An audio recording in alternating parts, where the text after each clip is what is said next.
Hello, English learners. Today we're traveling to the past. Don't worry, we're not using a time machine. We're using grammar. The past simple tense helps us talk about things that already happened. It's a very important tense in English.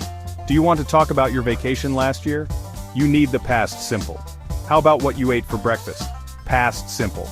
This tense is useful for so many things. In this essay we'll learn how to use the past simple tense correctly. We'll cover regular verbs, irregular verbs, and more. Let's get started.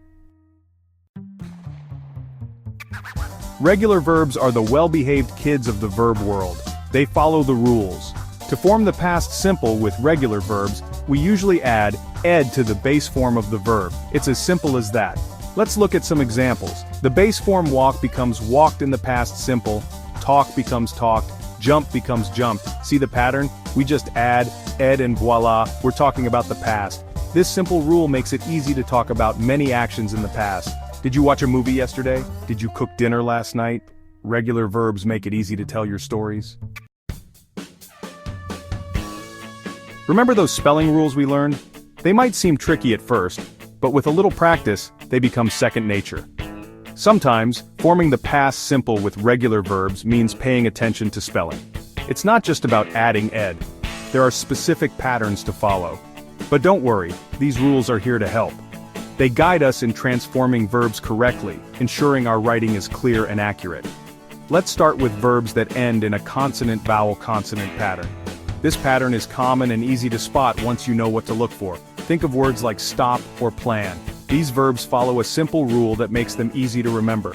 To form the past simple, we double the last consonant.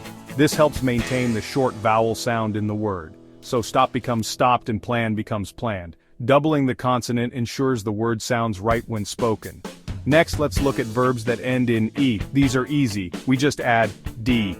This rule is straightforward and applies to many common verbs. Love becomes loved and dance becomes danced. This simple addition makes it easy to convert these verbs to their past forms. Finally, we have verbs ending in y. These verbs have a special rule that depends on the letter before the y. If a consonant comes before the y, like try or study, we change the y to I and add ed. This change helps the word flow better in its past form. This gives us tried and studied. The transformation is subtle but important for correct spelling. But if a vowel comes before the y, like in play, we simply add ed to get played. This rule is simpler and avoids the need for additional changes. See? Spelling rules aren't so scary after all. With these guidelines you can confidently form the past simple of regular verbs. Practice makes perfect, so keep at it. The ed ending we add to regular verbs isn't always pronounced the same way. Let's break it down and understand the different ways to pronounce it, which will help you sound more natural when speaking English. When the base verb ends in a voiceless sound like /k//p/ or /f/, the ed ending is pronounced as /t/. Voiceless sounds are those that do not use the vocal cords. You can feel this by placing your hand on your throat while saying these sounds. You won't feel any vibration. For example, walked is pronounced with a /t/ sound at the end. Notice how the /k/ sound in walk is voiceless, leading to the /t/ sound in walked. The same goes for stopped and laughed. In stopped, the /p/ sound is voiceless, and in laughed, the /f/ sound is voiceless, so both take the /t/ sound for the ed ending. If the base verb ends in a voice sound like /l//m//n/ or a vowel sound, the ed ending is pronounced as /d/. Voiced sounds use the vocal cords and you can feel a vibration in your throat when you say them. Played is pronounced with a /d/ sound at the end. The /l/ sound in play is voiced, so the ed ending becomes /d/. The same rule applies to called and cleaned. In called, the /l/ sound is voiced, and in cleaned, the /n/ sound is voiced, resulting in the /d/ sound for the ed ending. Finally, if the base form ends in the sound /t/ or /d/, the ed ending is pronounced as id. This is because adding just /t/ or /d/ would make the word difficult to pronounce. Wanted and needed are pronounced with this id sound. The /t/ in want and the /d/ in need make it necessary to add an extra syllable for clarity and ease of pronunciation. Mastering these pronunciation rules will make your English sound more natural and fluent. Practice by listening to native speakers and repeating after them. Pay attention to how they pronounce the ed endings in different words.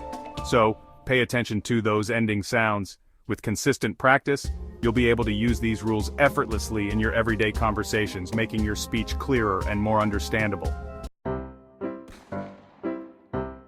Section 5. Irregular verbs, the rule breakers. Now let's meet the rebels of the verb world, irregular verbs. They march to the beat of their own drum and don't follow the regular ed pattern. Irregular verbs have unique past simple forms that we need to memorize. For example, the past simple of go is not goed, but went. Eat becomes ate, and see transforms into saw. These changes can be tricky, but don't worry. With practice, you'll master these irregular forms. Section 6. Taming the irregular tips for mastering irregular verbs. Memorizing irregular verbs might seem like a daunting task, but don't worry. There are effective strategies to make the process easier and even fun. One helpful method is to use flashcards. Write the base form of an irregular verb on one side and its past simple form on the other. Test yourself regularly and see how many you can remember.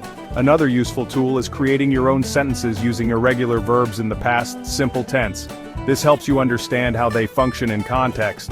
Remember, practice makes perfect. The more you encounter and use irregular verbs, the more confident you'll become. Section 7. Time travelers, using time expressions. Time expressions are like signposts that tell us when an action happened.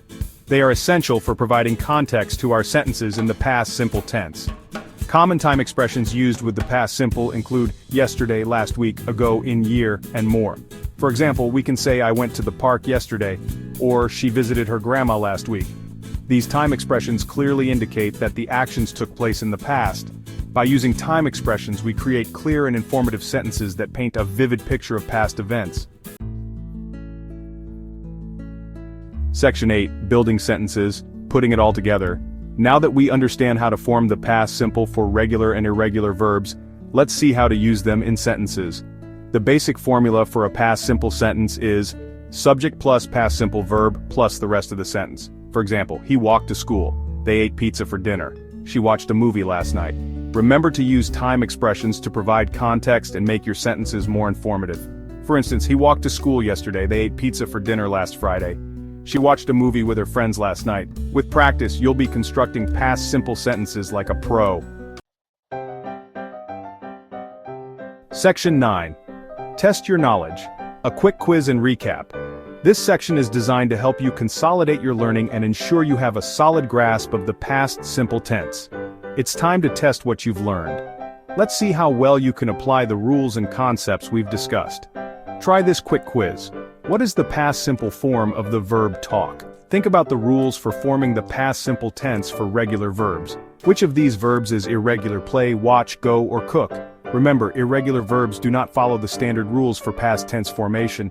Complete the sentence, she visit her grandparents last week.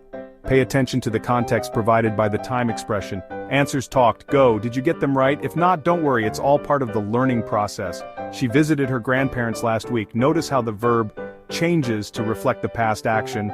In this essay, we explored the past simple tense, a crucial element of English grammar. Understanding this tense is essential for effective communication. We learned how to form the past simple for both regular and irregular verbs. Regular verbs typically end in ed, while irregular verbs have unique forms, and explored essential spelling and pronunciation rules. These rules help ensure that your writing and speaking are clear and accurate. Remember to use time expressions to provide context. Phrases like last week, yesterday, and in 2010 inches help specify when an action took place, and practice constructing your own sentences. The more you practice, the more natural it will become. The past simple tense unlocks a world of storytelling. It allows you to narrate events and share experiences in a coherent manner, and allows us to share experiences, memories, and historical events. Whether you're talking about a personal memory or a significant historical event, the past simple tense is your tool. Keep practicing and soon you'll be talking about the past with ease. Practice makes perfect, and with time, you'll find yourself using the past simple tense effortlessly in both writing and conversation. Discuss your answers with classmates or friends to reinforce your learning. Getting feedback can help you understand your mistakes and improve. Review your notes and revisit the rules periodically. Consistent review helps solidify your understanding and keeps the information fresh in your mind. Great job on completing this quiz and recap. You're well on your way to mastering the past simple tense. Keep up the good work.